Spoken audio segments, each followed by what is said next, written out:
financial needs of a business go beyond tax and attest services. That's why CTBK goes beyond accounting services and offers outsourced solutions through their affiliation with CFO Solutions Plus. These additional services allow clients to focus on their operational and long-term strategic goals. Trust CTBK's outsourced solutions to provide cost-effective, value-added financial services tailored to your company's needs. Call CTBK at 716-630-2400. Again, 716-630-2400. Or go to ctbk.com to learn more about CTBK's outsourced solutions. Welcome to a snowbound edition of Tim Graham and Friends, brought to you by CTBK CPAs and Business Consultants. I'm Tim Graham of The Athletic, here at packed in Graham Central Station. Have not left my house in a few days, like many of you listening to this probably. Jonah Bronstein of the New Bronstein Times has not left his chair since Thursday. He's also been snowbound, worse than I, from what I understand. You were just telling me before I hit the record button that you had to take explain what you had to do with your picture window so you could get around and shovel your door, and so you could get out of your front door. What is this? Well, yeah, earlier in the storm, yesterday, I believe Saturday was when I had to do this. I live in an upstairs apartment in North Buffalo. One exit, down the stairs, out the door. And so much snow had drifted up against the outside screen door that it wouldn't open up against, the 4 foot snow drift. And I had to find a way to remove the storm window. And then luckily I had a shovel inside, and I was able to reach out the window and shovel the snow while reaching through the door enough that I could push the door open so that, if I had to emergency exit, I could at least get the door open. Now there's still way too much snow outside of my house for me to really get out and go anywhere, but I just had to clear, the potential of being able to get out in an emergency, which, a lot of people, I still have power, and if I had to get out, I could get out, and I'm not in any dire situation. A lot of people have been in dire situations. There's been a very tragic weather event in Western New York and Buffalo, so I don't want anybody to feel too sorry for me, but from a, cabin fever, running out of good food to eat, and being stuck in this apartment for 4 days, it has been a lonely event. We'll put it that way. But yeah, it's been good for this podcast. We're doing a second episode in the span of 4 days, and right. I do like this better than, I think we drove through several lake effect weather events to get to the radio show back in the past. It seemed like every Wednesday we were having a very treacherous drive home in worse conditions. Week after week, it got worse and worse. So it is nice that we can do this from the comfort of our own basements and upstairs apartments instead of having to drive out to the radio station like we used to do. Yeah, we've been very lucky.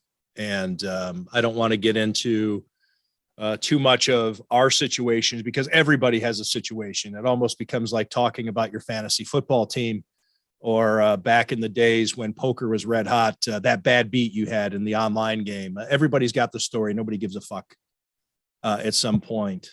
We finally got plows at 11 o'clock last night. I have been snowbound. I could not have left if I wanted to. My car, even in my own driveway, was intractable. It was, we have 4-wheel drive and the whole thing.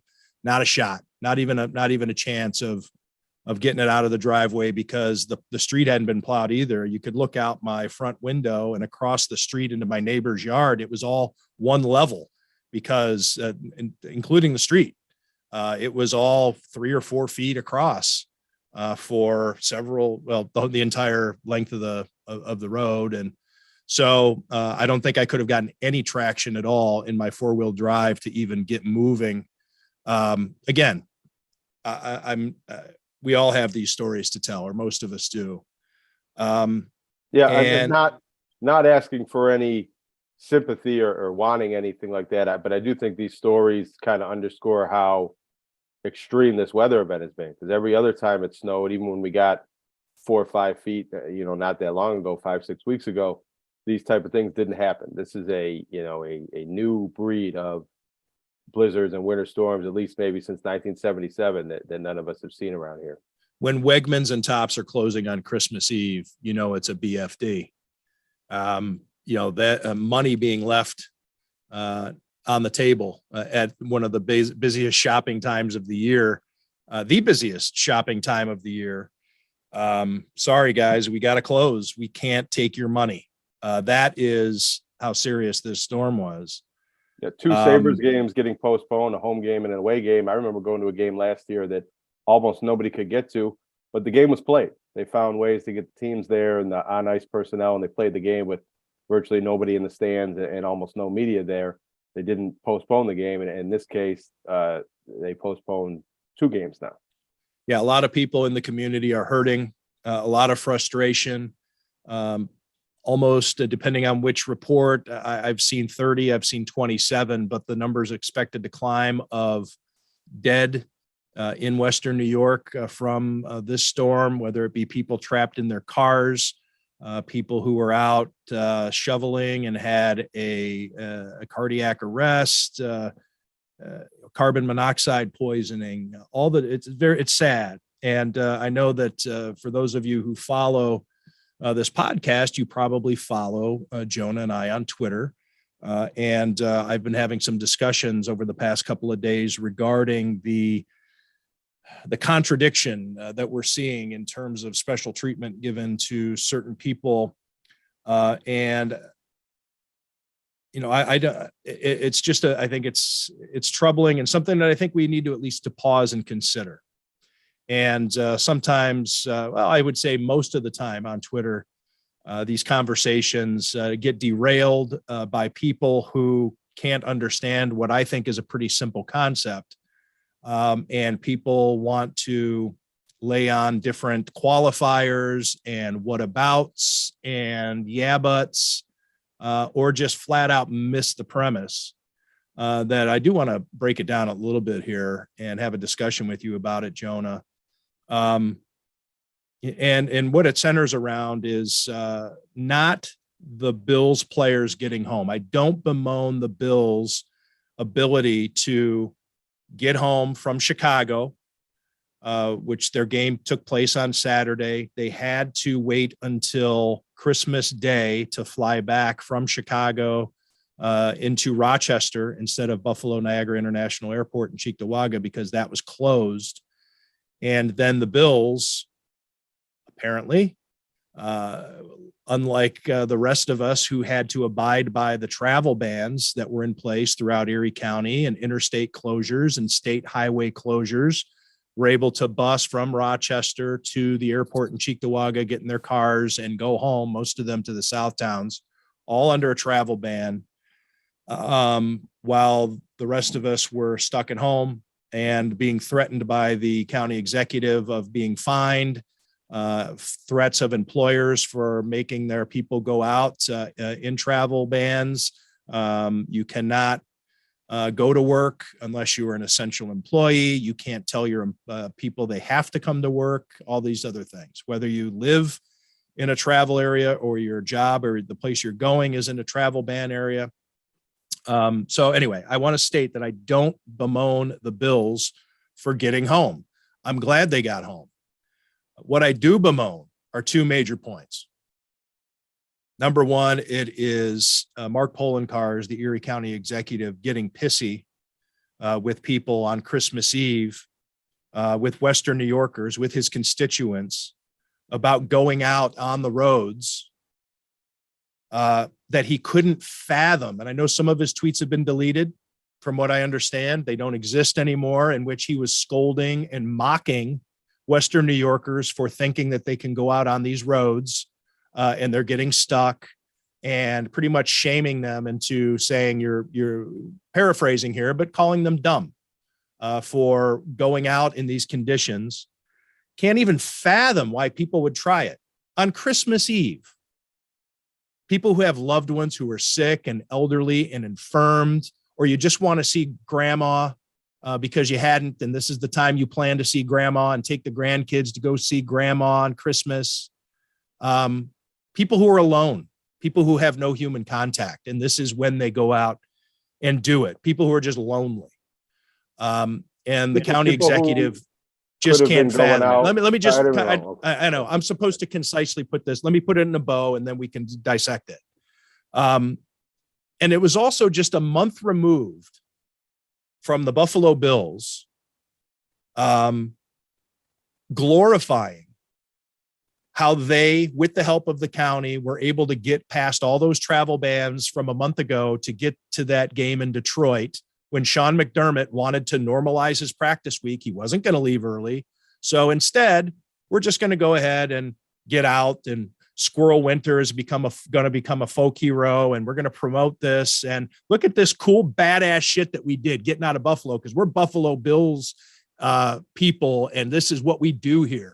We get out in this stuff and we defy the elements. Well, and then it comes time, and then the Erie County executive can't understand why people think, well, then I can do that too, because I'm a badass Buffalonian and these are my Bills, and my Bills, I saw them do it. And hell yeah, this is a cool thing to do. So that's the first part of it. The second part is, Bills, go ahead and get home.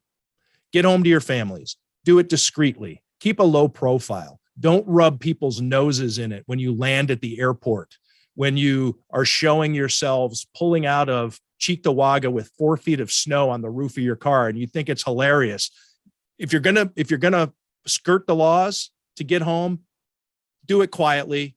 Don't post it on social media. Don't prove to the world that you don't know how to drive in this shit. And just, those are my two things. Mark Poloncarz, don't be so quick to criticize people when you yourself are willing to look the other way for special people to be out on the roads. And Bills, don't be so tone deaf when people are literally dying and stuck and first responders can't get to people. The Buffalo Fire Department, for the first time in its history, according to its own historian, says that it couldn't fight fires. It couldn't get to fires for the first time in Buffalo Fire Department history. But we're able to land in Rochester, and we're getting in our cars here, and we're going to bus into travel bans, and we're going to get to Cheektowaga, and we're going to scurry to get to our fans. And I'm glad that they could be with their people, or with their families, I should say, not their fans. And I'm glad they were able to do that, but do it quietly. It'd be like the cop, you know. All right, so this is we beat the blizzard of 77 to get to Disney World when I was a kid in Cleveland. And this is a famous story in our family. The blizzard was coming. We had these plans to go to Disney World, and my dad, we were scooped up. We didn't even know what was happening. My mom getting us in the car. We're like, what is going on? This blizzard's coming. Your father needs to get us out of here. And I recall my dad having to flash his Cleveland Police Department badge at the interstate. And he said, I know what I'm getting into. We are getting out of here, because the interstate was closed. I-77 or I-71, whatever that was. And my dad had to flash his badge and say, we're getting out of here. Well, could you imagine on Facebook or on Twitter, me telling that story? Hey, sorry, everybody back in Cleveland. I'm down here in Disney World because my dad flashed his badge and he got special privileges. Because that's what happened. People look the other way for people with special access. Anyways, I'm going on a tangent now. It's just two things. Don't scold people for being in misery when you let other people do it. Number two, if you do get a chance to do it, don't advertise it. Yeah, and I guess I would just add, I kind of applaud you for your take, and because I think it's our role as journalists and critical media, and in your case, speaking truth to power, to call these things out, because there's a lot of celebration in the fan base and other forms of the media. I think Adam Schefter retweeted the video without any context, or without the same context that I think was appropriate that maybe you would have put on there. And it just kind of feeds into this culture of the Bills almighty, and everything that the Buffalo Bills do in this town is more important and exceptional than what other citizens and other businesses and other parts of the community. And it's probably like that in all NFL cities. Doctors and nurses needed the National Guard, not in all cases, but in some cases at the local hospitals, to get them to their shifts and to relieve people from other shifts. again, I just think it's, again, maybe this is just all about public relations, and maybe it's a public relations discussion that we're having here more than me being offended that the Bills actually broke a travel ban. I'm not. I think people can drive in this. So if you know what you're doing, and if you have the precautions of charter buses and police escorts, and who's paying for those, the taxpayers paying for the Bills to get safely shuttled.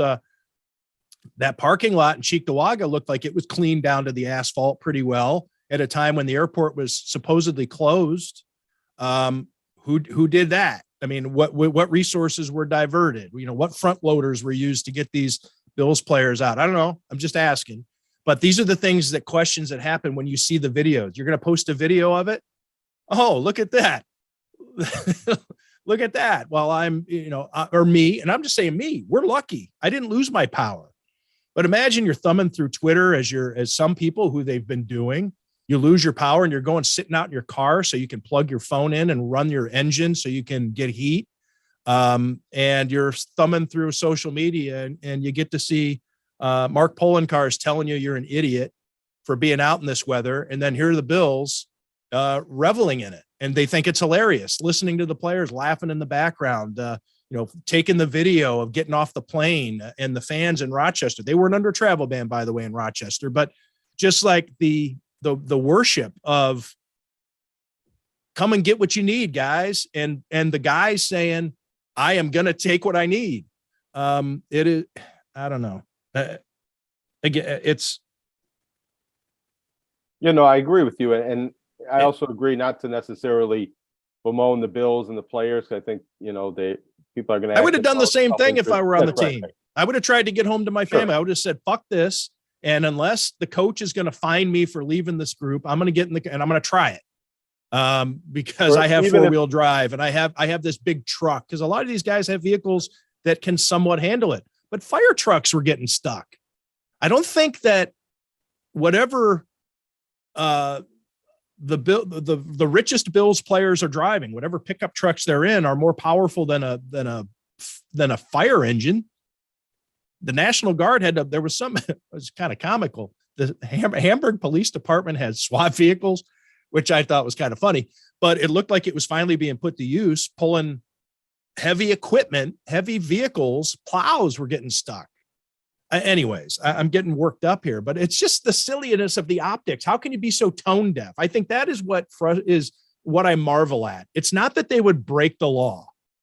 Special people get to break the law all the time. I get it, but don't just be so tone deaf as to advertise it and just say how great it is that we're doing this while nobody else can. Yeah, well, and as I said, and you said, the players were probably going to find their way to do this anyways. And if, the county executive or the police had ticketed all the players, whatever the fines or the penalties for that, all of them could afford it without really probably even noticing it, being docked out of their paycheck. But anything, if from an organizational standpoint, I think the Bills could have maybe read this a little bit better had they stayed in Chicago for another day, had they stayed in Rochester for the day, or maybe kept the players at the facility throughout, until the roads were clear and the driving bans were lifted.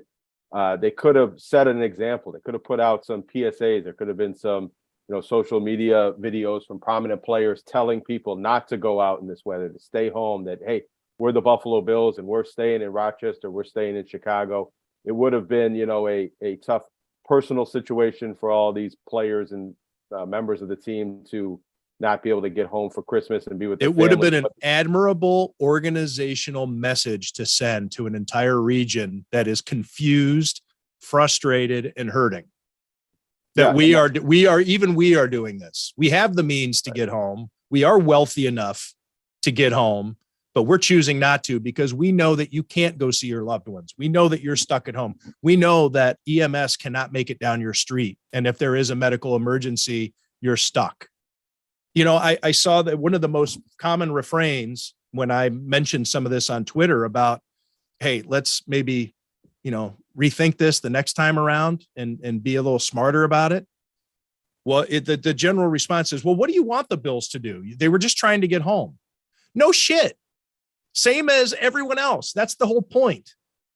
Like, Well, and some of the people, the individuals in West New York that got stranded might have been going out in for very serious reasons. They might have lost power and been trying to get to a safer location, or there might have been a medical emergency, or out trying to get important medicine that they had ran out of. I mean, I don't think everybody that went out and got stranded and abandoned their car was out joyriding or out trying to ignore travel bans for frivolous reasons. There was probably everything was even situation. closed. I mean, maybe there were some people who didn't know that the Galleria Mall was closed and was on their way to the Galleria Mall to do their last minute shopping or to Wegmans, but everything was closed. There was nowhere to go unless you had to go somewhere, unless you were desperate generally.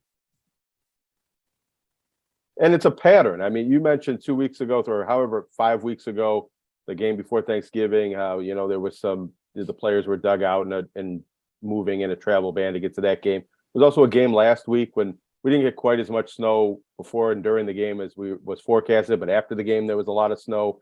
There was really no consideration to moving that game to Sunday or doing anything about playing that game in a severe weather event. It's just playing these football games, filling the television windows for the football games, and doing whatever it takes to get the players to and from the games supersedes everything else. Safety be damned. The most important thing is that these NFL television shows get played in their proper time slots on schedule. And maybe that's the way it is from the NFL's perspective, but I think us in the media have to kind of call out the absurdity of that and not bow down and genuflect to everything that an NFL team does just because they're popular, or make some sort of ridiculous assertion that they're essential workers because of how popular this form of entertainment is. I think it's, as you said, it's the optics and the way certain people react or didn't react to it properly that I think is more offensive than what actually happened. The NHL there. Yes. I'm going to go ahead and say it. We try to, I'm always been about transparency here. But so, we could just say there was some bonehead out there that talked about the Bills being essential workers and that they should be allowed to violate the travel ban. And what's the big deal? It was Alan Pergament, who's the media critic for the Buffalo News. Well, I think then that I would like to see Alan write a column about how the NHL itself has declared it is not as essential because it is canceling games to abide by Buffalo's travel bans. 2 games already have been postponed. One of them, the game tomorrow night against the Columbus Blue Jackets, doesn't have a date yet. So the NHL is not arrogant enough to say we are essential. It is saying we're going to stand down on this. We don't think this is smart. And again, it's I'm amazed that the county executive, and you mentioned all these things. It is celebrated. It is celebrated how we do not let winter conquer us. And here is Squirrel digging out the star quarterback to get him to the Browns game in Detroit.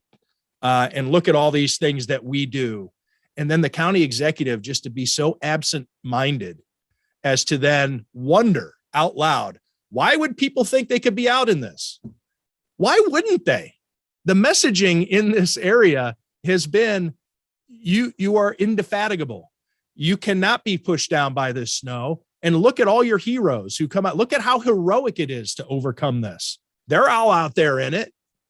Why can't I be out there in it? If I want to go see my grandmother, if this guy can go play a football game, why can't I go see my grandmother who I see, maybe only 2 or 3 times a year. And Christmas is one of those times. And she's waiting for me and she's made the turkey and she's sitting there all by herself, wondering when I'm going to get there. And she's alone and damn it, I'm going to try it.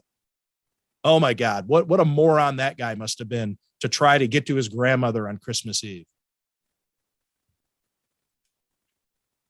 Anything else on this, Jonah? No, I just think we should, compliment the Bills on a good game in Chicago, and they played pretty well. They did. And I also get that Bills fans want their boys to be safe and prepared for the next game because it's a big one against the Cincinnati Bengals.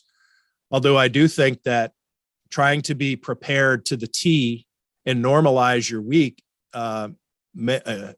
is what created part of this mess heading into that Browns game that got moved to Detroit because the Bills refused to leave early.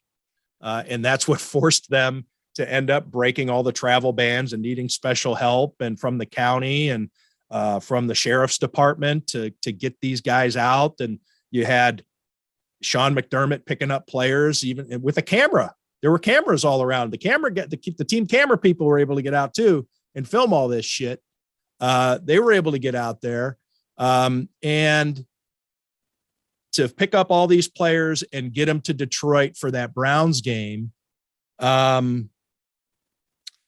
Because McDermott wanted to normalize his week.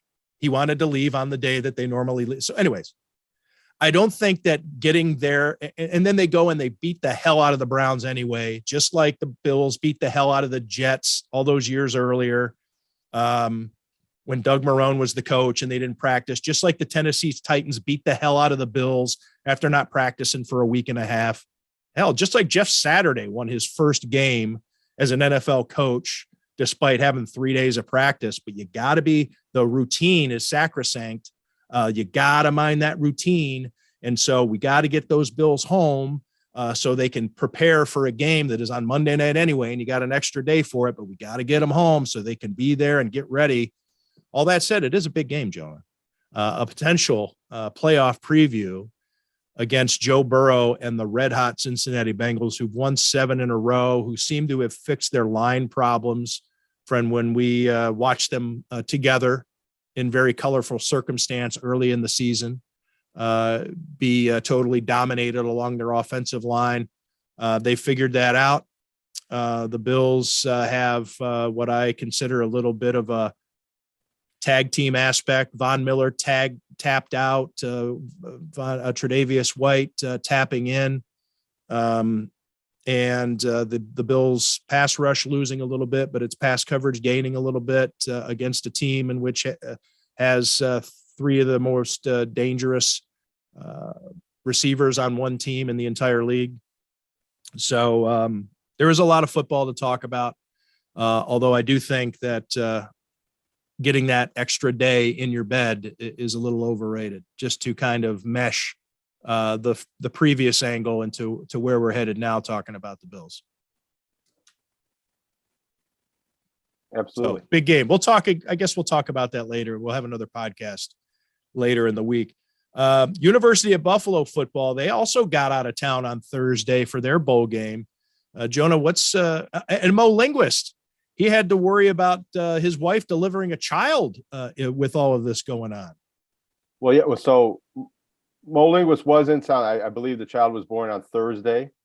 And as Mo Linguist tweeted out, it was the top commit of his recruiting class after signing 20 players on Wednesday and a few more trickled in over the last few days during this period. But his big get was his first son being born.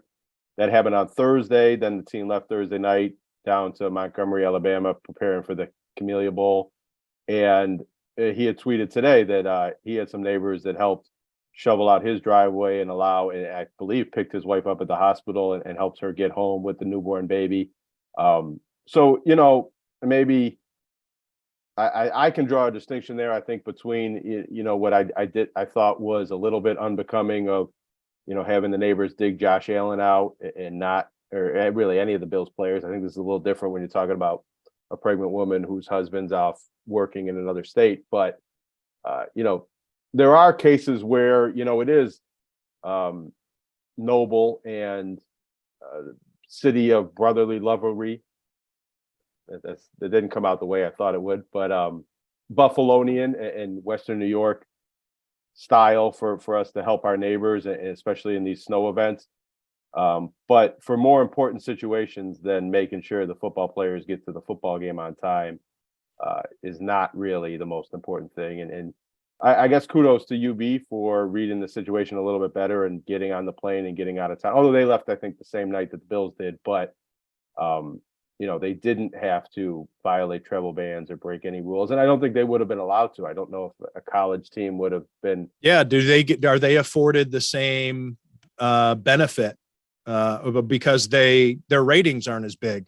They don't belong to the NFL. If an essential worker is for entertainment value to lift the spirits of a region during a tough time, then the Sabres should be playing. then UB should have been allowed to violate travel bans, all that bullshit. That's why it's a bullshit. Yeah. It thing to certainly say. wouldn't have been celebrated and applauded and turned into viral content in the same way. I'd imagine if a lot of college football players were violating travel bans to get home from campus after a bowl game, it would draw a lot more criticism than it would from the Buffalo Bills. It also would fly under the radar and get ignored because that's also kind of part of the thing that everything the Bills do, right or wrong, is, a major internet story in a way. I don't know if it's always in the traditional media in the same way, but everything that happens with the Bills on TikTok or Instagram Live turns into a huge event on the internet. And with other sports in this market, it's not so much the case. But UB has a big game tomorrow, their fifth bowl game in 6 years.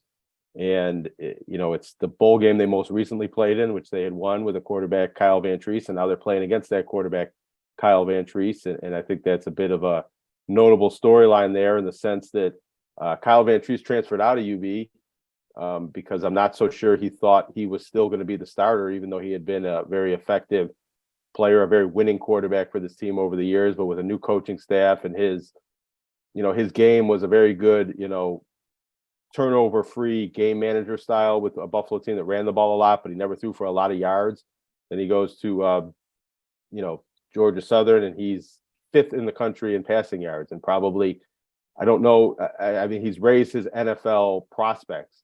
If he doesn't make the NFL, I think he's closer to maybe getting a Senior Bowl invite and being a player who's considered for the NFL than he was coming out of UB with the stats that he has. And if he caps off his college career with a win against this UB team that I think he felt didn't really believe in him anymore, that's kind of a nice story for Kyle Van Treese. But a lot of people that are listening to this podcast are probably UB fans that would like to see UB and their Western New York quarterback Cole Snyder win this game.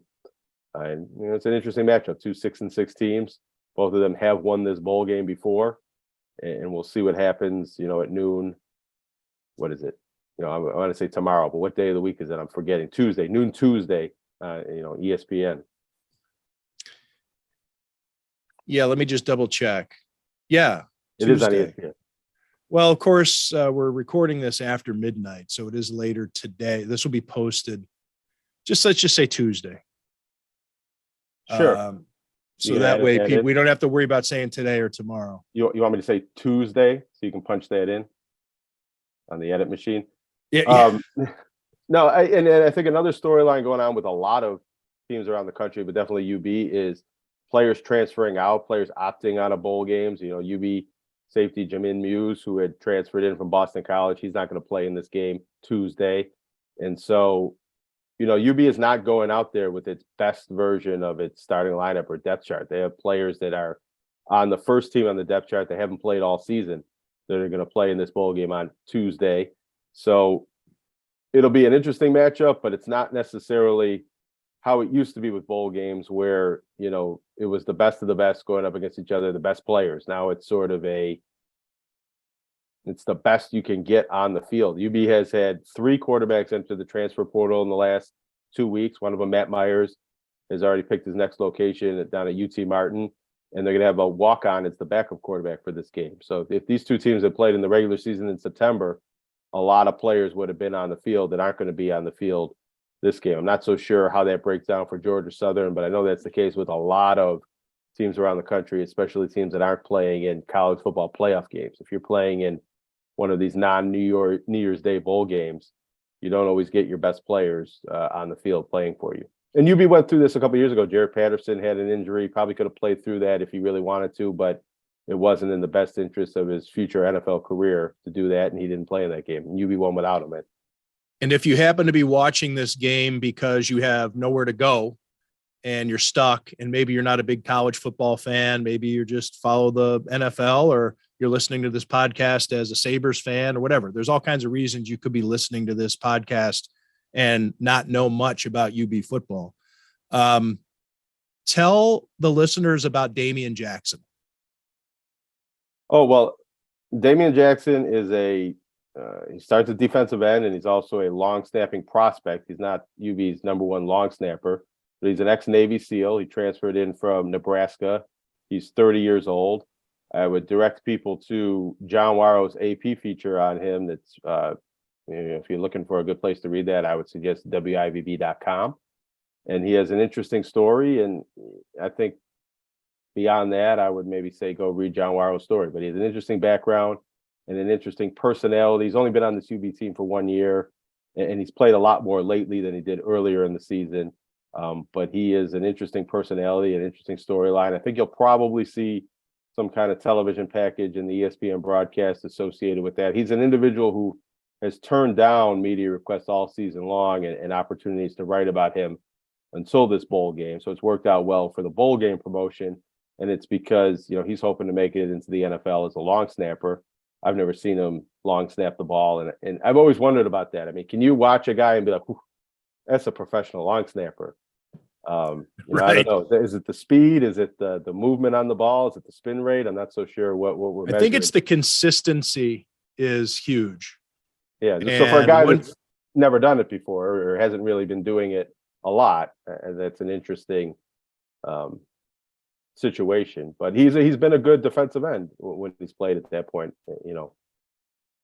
Nate Boyer, who was an advisor to Colin Kaepernick during the national anthem, I should say the protesting during the national anthem. I had to catch myself there because that's a trick that a lot of people like to say. He was not protesting the national anthem. He was protesting during the national anthem. But anyway, Nate Boyer was a former Green Beret who cut a path that Damian Jackson hopes to follow, in that he was a much older player after serving in the Army and the Green Beret, and then becoming a long snapper in the NFL. Wait, is the Green Beret Army or is that the Marines? I should know this. I don't know, but my guess would be Army. It's the Army. It is the Army. Okay. I thought that was, but then I just wanted to check myself before I wrecked myself. Jonah, we don't have any Sabres to talk about since the last podcast, and we're going to talk Bills later on in the week when we preview a little bit more of this Bengals matchup. Anything else you want to get to here before we wrap up? Let me mention one thing. It happened last week, or happened within the last couple of weeks, but a young Buffalo Public Schools graduate of Hutch Tech, Abdi Salim, won a national championship playing soccer, men's soccer for Syracuse University. He's the first Buffalo soccer player to win a national championship, or the College Cup as they call it. He might be the first Western New Yorker. That was a little tough to verify. You wrote a story about that for WIVB.com. I did. And it turned out that, a week after winning the NCAA championship, he was drafted number 17 overall in the MLS draft, or the MLS Super Draft as it's called.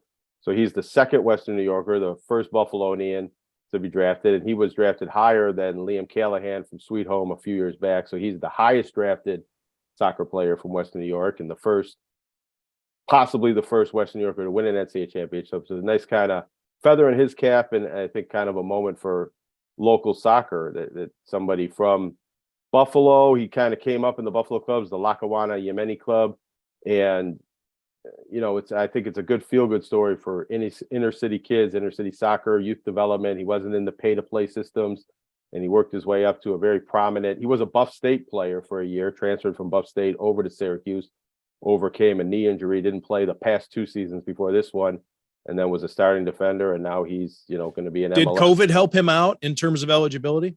Well, it could, but I think he's going to be a pro now. No, what I'm saying is because of the knee injury, would he have needed to file for under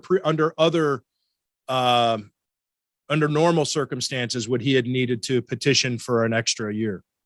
Well, this is his 4th year out of college. So this would have been his true senior year. But he could stay at Syracuse and not go to the MLS right away. Gotcha. So he can still use that COVID year and medical redshirt year. Actually, he could probably play 2 more college seasons, but being drafted in the first round of the MLS draft, unless he performs poorly at the training camp or something like that. I mean, I think he's now going to be a professional soccer player 4 years out of high school, but the COVID year could help him have a longer college career if he chose to. What a story. Yeah, it was. I mean, and I hadn't heard of him until right into the lead up of that national championship. I think the semifinal, I kind of became aware of him. and then to go out and win and be a prominent player for them and then be drafted. I was surprised to then see that. And I saw a mock draft and I saw him projected to go 19th, and I saw another mock draft where he wasn't even on it. And I said, I'm not so sure about that, but I'll use that to write my story about him. And then he goes 17th, even higher. And you know, I think there's a proud moment for a lot of people in Buffalo soccer. It's a popular sport in this town, and there's a good soccer community. But I don't know if Buffalo is really known for producing a lot of soccer players, or in a way it is, but not at this level, not professionals and players that go to big time colleges and win national championships. So this is a kind of a beacon for other players to maybe follow that light.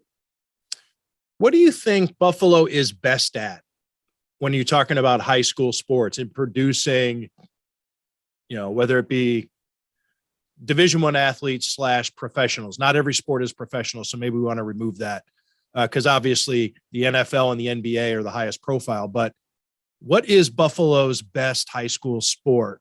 Is it lacrosse? It does well with lacrosse, especially maybe not being in one of the super hotbeds, you know, but if you compare it to maybe like Syracuse, Long Island, some other areas, it's not producing as many college lacrosse players, but lacrosse is probably a good one. I think it does pretty well with volleyball. They got, especially women's volleyball, they got a nice club program down Niagara Frontier in the Hamburg Eden area. But to be honest, I write a lot of these stories in almost every sport. Western New York is framed as an under-recruited area where we have more talent than the number of college scholarships that come out of here, especially in football and basketball. The bigger the sport, it seems like the harder it is for Western New Yorkers to make it to the next level. And I think maybe that's population based, and some people have different reasons why football players don't get the same opportunities that they get in other sports. And basketball, hockey, I think this is probably a strong market for producing young hockey players, but they go off and play juniors at young ages, and sometimes it's a little hard to follow them and really have the same type of stories of. Yeah, they kind of splinter off at a younger age and go do their thing in other places. Yeah, it's a little hard for me to say because it's one of these things where I don't know. It was just a question that popped into my head. I just wanted to get your your off the cuff take on it. Well, like I said, I think it's an interesting question because I could kind of think of which sports seem to produce the most, or which sports have somebody every year. Because in football we don't always have Division I players. Bennett having 2 Division I signees on the same team, that's kind of a rarity in Western New York. But I don't know what every other sport and every other city is doing. So I don't know what's a lot and what's a little, and how do you adjust for population and things like that.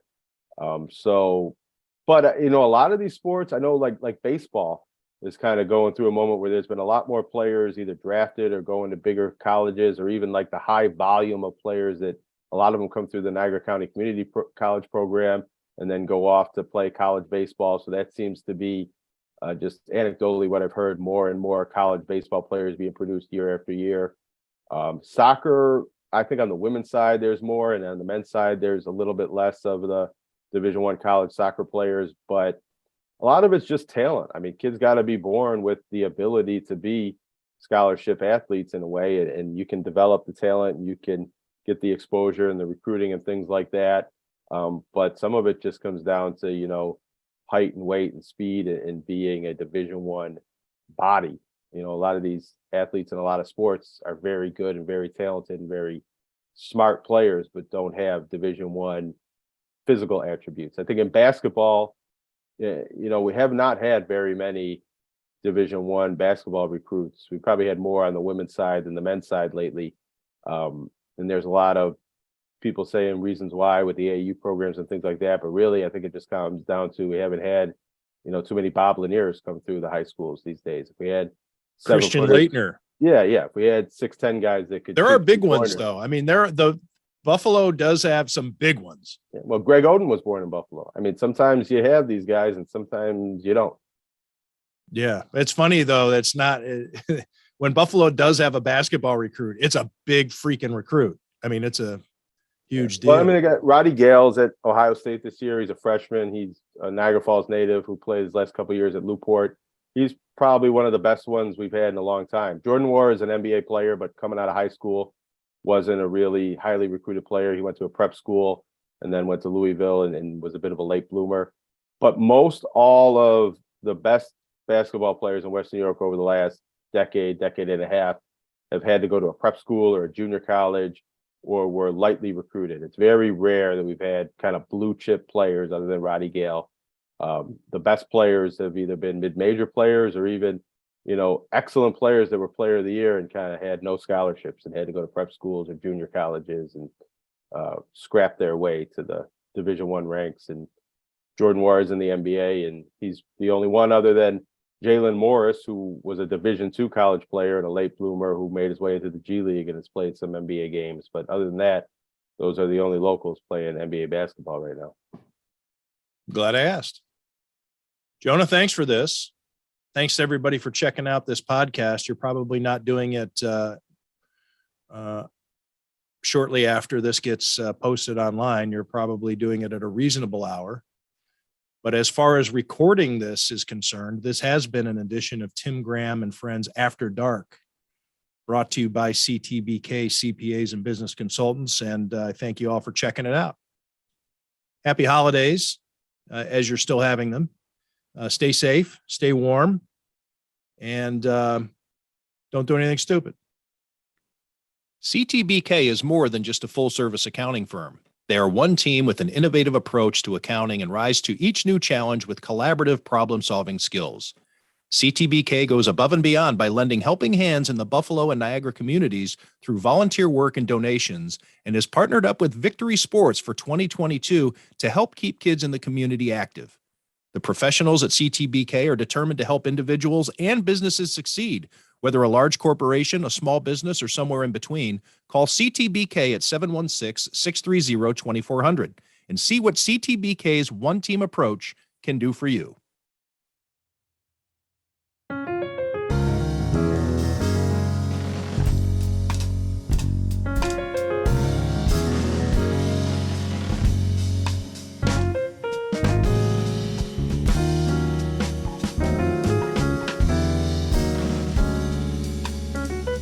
Thank you.